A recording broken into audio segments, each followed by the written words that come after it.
আসসালামু আলাইকুম প্রিয় দর্শক, বরাবরের মতো আবারও আপনাদের জন্য একেবারে নতুন ও ইউনিক একটি ভর্তা রেসিপি নিয়ে হাজির হয়েছি। আজকের পর্বে নতুন পদ্ধতিতে আপনাদেরকে ডিম ভর্তা করে দেখাচ্ছি, যেটা স্বাদে সেরা। একবার তৈরি করে খেলে বারবার আপনি এই ভর্তাটাই বানাবেন। আর এতটাই সুস্বাদু, একবার তৈরি করে খাওয়ার পর প্রায় সময় ভর্তাটা আপনার তৈরি করতে ইচ্ছে করবে। সিদ্ধ ডিমের চেয়ে এই ভর্তাটা অনেক বেশি টেস্টি হয়ে থাকে। সচরাচর ডিম ভর্তা বলতে আমরা সিদ্ধ ডিমের ভর্তাটাই বুঝি, তবে আজকে সিদ্ধ করে ভর্তাটা করে দেখাচ্ছি না, ডিম ভেজে ভর্তা বানিয়ে দেখাবো। খুবই সামান্য পরিমাণ তেল দিয়েছি আর দিয়ে দিচ্ছি 3টা ডিম। 3 জনের জন্য এই ভর্তাটা বানাবো, তাই আমি 3টা ডিম নিয়ে ভর্তাটা বানাচ্ছি।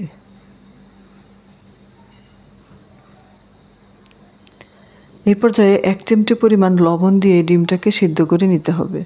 খুব বেশি কিন্তু লবণ দেয়া যাবে না। ভর্তা করার সময় যেহেতু লবণ অ্যাড করব, খুবই সামান্য পরিমাণ, এজন্য দিলাম। ডিমটা যখন সিদ্ধ হবে ভিতরে যেন লবণের টেস্টটা থাকে।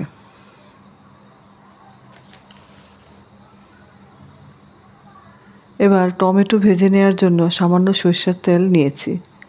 তেল গরম হয়ে আসলে সামান্য কালো জিরা হাতের মধ্যে ডলে অ্যাড করে নিচ্ছি আর দিয়ে দিচ্ছি পেঁয়াজ কুচি। এই পেঁয়াজটাকে গোল্ডেন করে ভেজে নিতে হবে।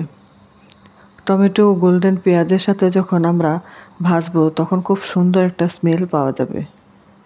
এই পর্যায়ে একটা কাঁচামরিচ অ্যাড করেছি, করে এটাকেও গোল্ডেন করে ভেজে নিচ্ছি।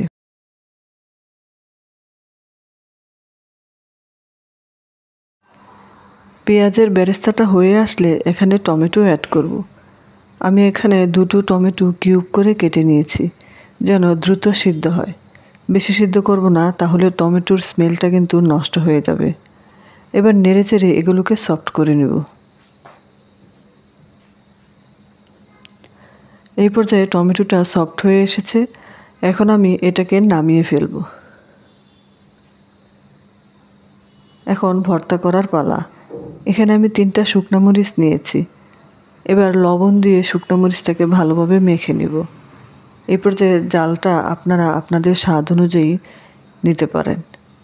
এবার পেঁয়াজের সাথে মরিচ ও লবণটাকে অ্যাড করব। এখন এখানে ভেজে রাখা ডিমটাকেও অ্যাড করব। ভর্তা করা তো সবাই জানে, সো আসলে এটা নিয়ে তো বলার কিছু নেই।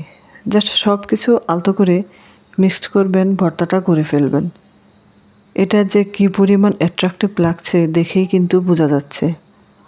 কিন্তু এটা অনেক মজা হবে, আমি শুধু বলার জন্য বলছি না, আপনারা তৈরি করে খেলেই বুঝতে পারবেন। এই ডিফারেন্ট স্বাদের ডিম ভর্তা যে কতটা মজার।